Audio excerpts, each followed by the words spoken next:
हरे कृष्णा। हम लोग श्री जगदानंद पंडित द्वारा विरचित ग्रंथ श्री प्रेम विवर्त से चर्चा कर रहे हैं। हम इसके 19वें अध्याय से चर्चा कर रहे हैं, जिसका शीर्षक है नाम रहस्य पटल, अर्थात पवित्र भगवान नाम के गूढ़ रहस्यों का संग्रह। हम इसके 95वें प्यार से चर्चा करेंगे। 95 से लेकर 99 प्यार तक। ये प्यार इस प्रकार से हैं। नामेर महात्म्य सब सुनी शास्त्र हैते, तबु ताहे रति यार नैल कौन मते। अहम ममता बुद्धि देह ते करिया, लाभ पूजा प्रतिष्ठाते रहिल मजिया। पापे रत हैया पाप छाड़ी ते ना पारे, नामे यत्न करी चेष्टा करी बारे नारे।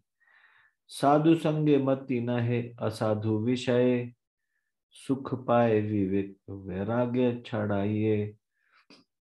ईत नाम अपराध घट नाता हार, नामे रुचि नाही पाए कृष्णेर संसार।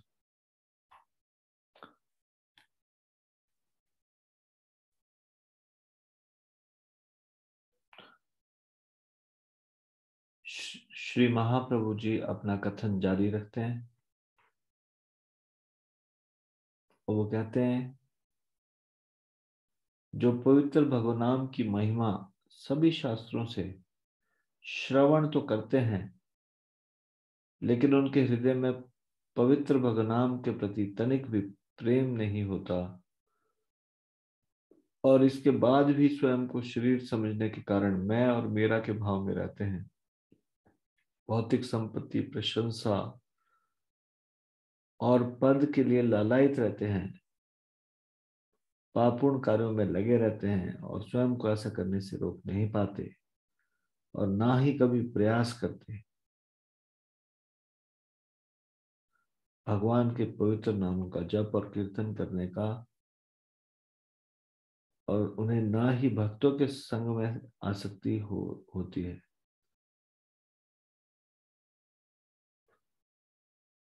और सदैव पापूर्ण कार्यों में आनंद देते हैं और वैराग्य और सही निर्णय की उपेक्षा करते हैं। ऐसे मनुष्य पवित्र भगवान नाम के प्रति अपराधी है और उनको पवित्र भगवान में और कृष्ण के भक्तों में कोई रस नहीं मिलता।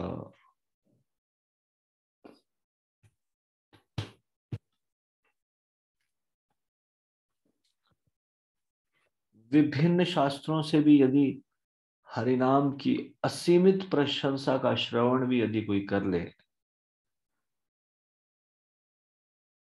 लेकिन भौतिक आसक्ति बनाए रखे, तो व्यक्ति हरिनाम में अनुराग विकसित नहीं कर पाएगा।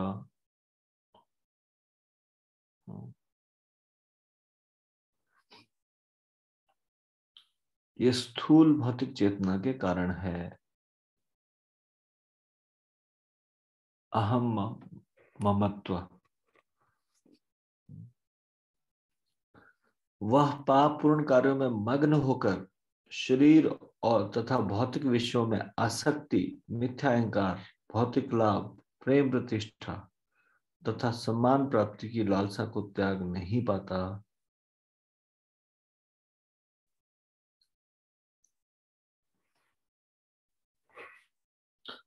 गंभीरता पूर्वक हरिनाम जप का प्रयास नहीं करता, उसमें साधु संगति के प्रति कोई आकर्षण नहीं होता, वह दुष्टों की संगति को प्राथमिकता देता है।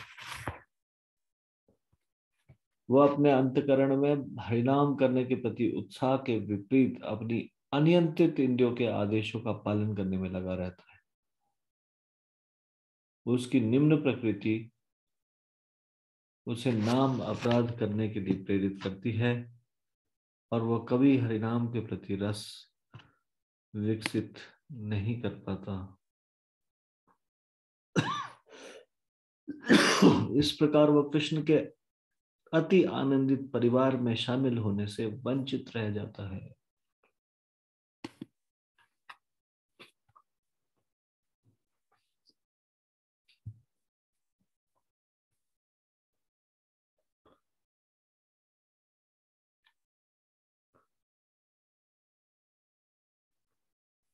देखिए, मान लो किसी को समुद्र के किनारे कुछ कौड़ियां मिली, उदाहरण के तौर पे, तो कौड़ियों का कुछ तो मूल्य है। कौड़ी, उसने अपने मुट्ठी में वो कौड़ी भर ली।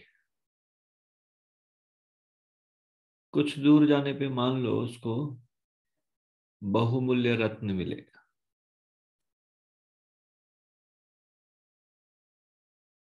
लेकिन वो कौड़ी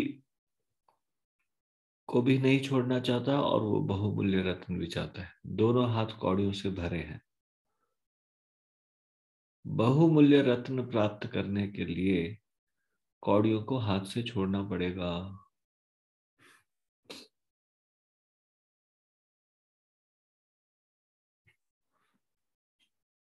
दोनों चीजों को हाथ में लेने के प्रयास में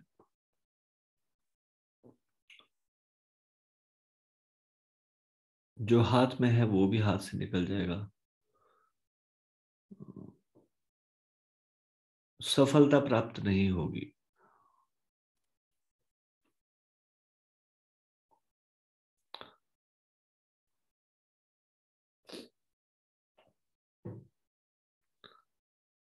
आपने वो उदाहरण सुना है जिसमें कि एक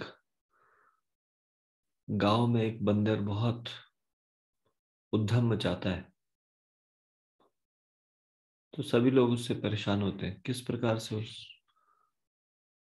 बंदर के आतंक से बचा जाए?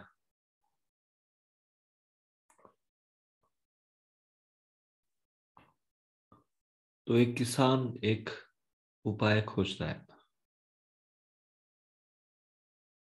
वो तंग मुंह का एक मटकी जमीन में गाड़ देता है और उसमें चने डाल देता है। तो जब बंदर आता है तो वो हाथ अंदर डालता है और उसके बाद चनों को मुट्ठी भर के अपने हाथ में भर लेता है। तो जब वो हाथ बाहर निकालने लगता है तो उस मटकी का तंग मुंह होने के कारण बाहर हाथ नहीं निकाल पाता। लेकिन वो आसक्त होता है इतना ज्यादा उन चनों में कि वो उन चनों को भी नहीं छोड़ना चाहता और हाथ भी बाहर निकालना चाहता है। फलस्वरूप अपनी आसक्ति के कारण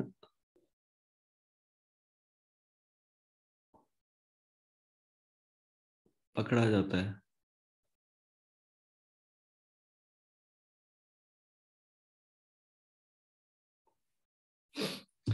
वैसे ही इन आसक्तियों का बोझा उठा के हम लोग चल रहे हैं। विचार कीजिए, ये आसक्तियां कैसी बाधक है इस संसार में।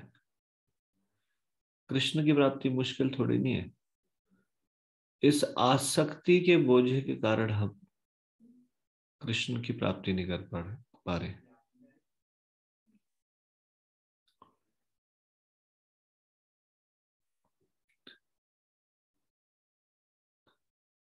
किसी भक्त ने एक बहुत सुंदर सा एक कार्टून बनाया था। उसमें ये दिखाया था कि एक खाई है और उस खाई में जैसे ही वो खाई शुरू होती है, समतल धरातल से नीचे को खाई शुरू ही होती है, वहां पे एक टहनी में एक व्यक्ति लटका हुआ है।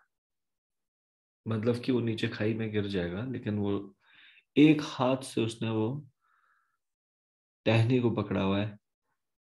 दूसरे हाथ में एक बहुत बड़ा बैग है, एक थैला है जो उसको नीचे की ओर खींच रहा है, क्योंकि उसने वो भार उठाया हुआ है।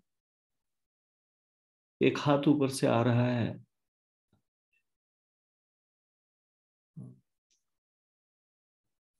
नीले रंग का हाथ, कृष्ण भगवान का हाथ। और वो उस व्यक्ति को ऊपर उठाना चाहते हैं, और वो एक हाथ से टहनी पकड़ी है, दूसरे हाथ से कृष्ण का हाथ पकड़ सकता है, लेकिन वो थैला नहीं छोड़ना चाहता। और ये थैला है अहंकार का थैला, आसक्तियों का थैला। सिर्फ उसको ये करना है, उस भारी थैले को जो उसको नीचे की ओर लेके जा रहा है, उस थैले को फेंक देना है, छोड़ देना है, और अपना हाथ बढ़ा के कृष्ण का हाथ पकड़ना है। ये स्थिति है एक साधारण जीव की, हम सब लोगों की इस संसार में। इस आसक्तियों के और अहंकार के थैले को पकड़कर हम कृष्ण का हाथ नहीं पकड़ पा रहे, क्योंकि वो भारी थैला है, और हम लटके हैं इस प्रकार से नीचे गर्त में जाने के लिए।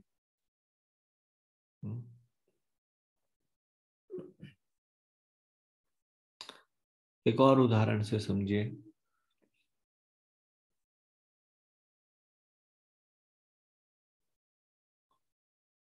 दो चींटियां बहुत समय के बाद मिली। ये दोनों अच्छे मित्र हैं, लेकिन दोनों अलग अलग जगहों में रहती है, एक चीनी के पहाड़ में और एक नमक के पहाड़ में। तो चीनी के पहाड़ वाली चींटी नमक के पहाड़ वाली चींटी को पूछती है, और सुनाओ तुम्हारा जीवन कैसा चल रहा है? तो उसने कहा, मेरा जीवन तो एकदम नीरस है, नमक ही नमक है, बस जीवन में कुछ है ही नहीं।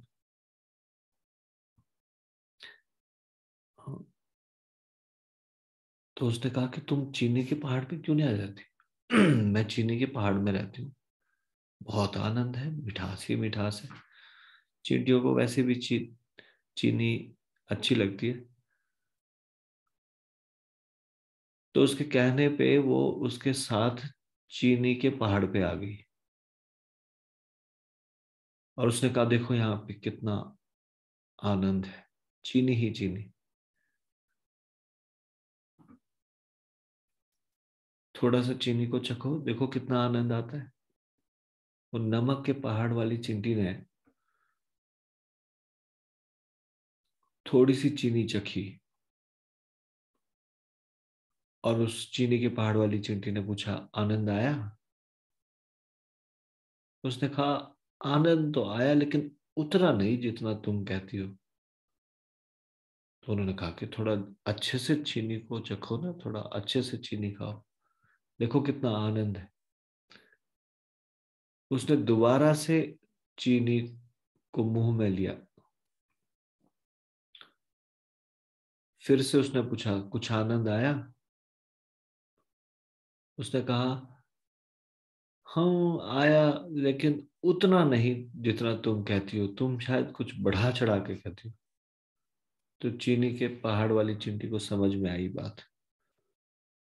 उसने कहा, अच्छा ये बताओ, पहले तुमने नमक की डली को मुंह से निकाला है कि नहीं? तो उसने कहा कि नहीं नहीं, मैं नमक की डली को तो मुंह से नहीं निकाला। तो उन्होंने कहा कि वो चीनी का वास्तविक आनंद कैसे प्राप्त होगा जब तुमने मुंह में नमक की डली रखी है? पहले नमक की डली को फेंको, फिर उसके बाद चीनी की डली को मुंह में डालो, देखो कितना आनंद है, आनंद ही आनंद है। ऐसे ही कई बार भक्त लोग संसार के लोगों को बोलते हैं, इधर आओ चीनी के पहाड़ की तरफ, भक्तों के संग में, देखो कितना आनंद है। और ये थोड़ा सा आते भी है, और आके थोड़ा सा देखते हैं कैसा आनंद आ रहा है या नहीं, और फिर देखते हैं, और फिर थोड़ा सा कीर्तन में भाग लेते हैं, कुछ आध्यात्मिक कार्यों में भाग लेते हैं। फिर उनको पूछा जाए कैसे आनंद आया? अरे हाँ आनंद ठीक है, उतना ज्यादा नहीं, तुम थोड़ा बढ़ा चढ़ा के बोलते हो। नमक की डली मुंह से नहीं निकाली, ये प्रॉब्लम है। नमक की डली मुंह से नहीं निकाली मतलब भौतिक इच्छाओं का परित्याग नहीं किया, इसलिए भक्ति में आनंद नहीं आ रहा।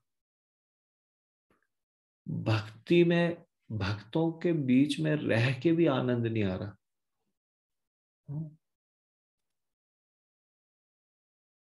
क्योंकि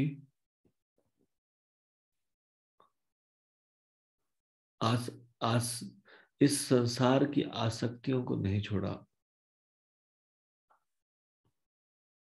दोनों लाभ चाहते हैं, संसार का भी लाभ, सुख मिले, और भगवान की भक्ति में भी आगे बढ़े, भोग में भी आगे बढ़े और योग में भी आगे बढ़े। ये दोनों चीजें एक साथ आगे नहीं बढ़ सकती, एक दूसरे के विपरीत है दोनों। या तो योग में आगे बढ़ेंगे या भोग में आगे बढ़ेंगे। भोग की अधिकता होगी तो भगवान की भक्ति में, योग, ये भगवान से जुड़ना, उसमें कमी आएगी। और यदि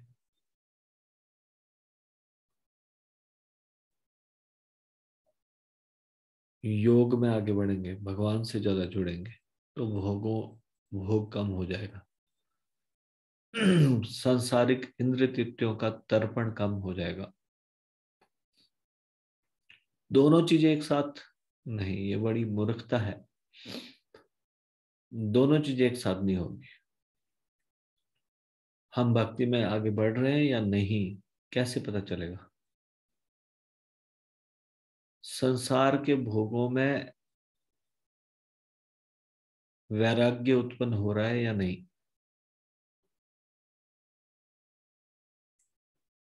इससे पता चलेगा।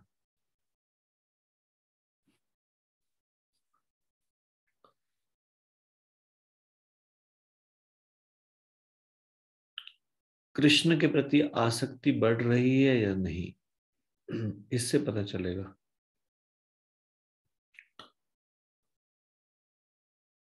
यदि ऐसा लग रहा है कृष्ण में भी आसक्ति बढ़ रही है, संसार में भी आसक्ति बढ़ रही है, तो हम गलत फहमी में है, हमारी संसार में ही आसक्ति बढ़ रही है, कृष्ण में आसक्ति नहीं बढ़ रही।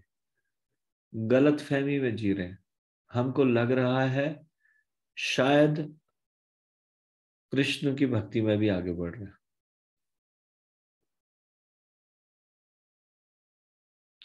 भक्ति में आगे नहीं बढ़ रहे हैं।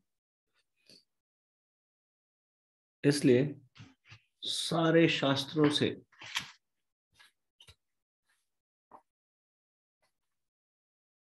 हरिनाम की असीमित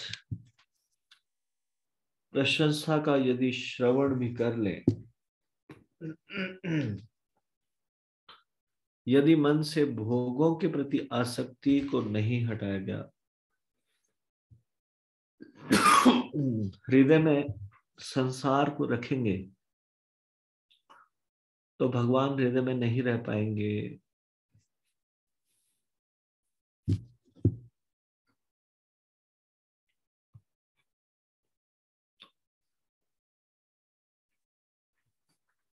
इस संसार से ठोकर खाने के बावजूद इतनी गहरी आसक्ति है, भोगों में इतनी आसक्ति है कि ठोकर खाने के बावजूद भी बार बार संसार से सुख चाहते हैं। संसार से वैराग्य उत्पन्न नहीं होता, भगवान के प्रति आसक्ति नहीं होती। यदि वास्तव में भगवान के प्रति आसक्ति है तो संसार के भोगों के प्रति विरक्ति होगी।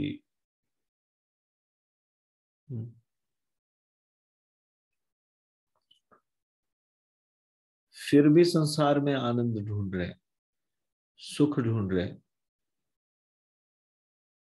और अनेक बार माया के थपेड़े खाने के बावजूद भी संसार की ओर जाना चाहते हैं।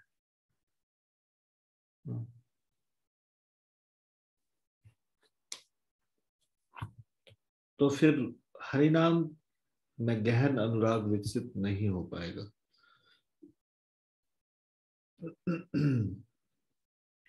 कृष्ण के अति आनंदित परिवार में शामिल होने से वंचित रह जाएंगे। हरिनाम के प्रति रस विकसित नहीं हो पाएगा।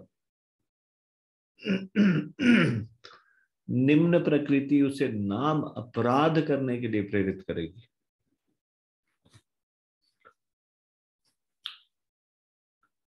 दुष्टों की संगति आकर्षित करती रहेगी। साधु संगति के प्रति आकर्षण घटता जाएगा। इसलिए अति आवश्यक है कि हम गुरु के बताए गए निर्देशों का पालन करते हुए गंभीरता के साथ इस संसार में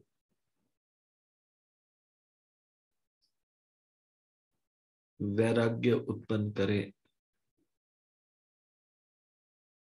और अपने जीवन को इस प्रकार से बनाएं, गुरु के निर्देशन में भक्ति करते हुए, जो हमारा पूरा जीवन कृष्णमय हो।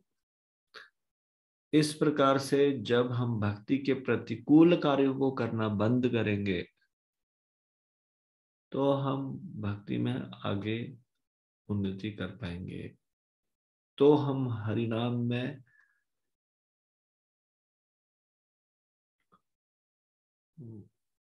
अनुराग विकसित कर पाएंगे। इसको मैं अभी यहीं पे विराम दूंगा। श्री प्रेम विवर्त ग्रंथ की जय। शिल जगदानंद पंडित की जय। शिल प्रभुपाद की जय। निताई गौर प्रेमानंदे। हरि हरि बोल।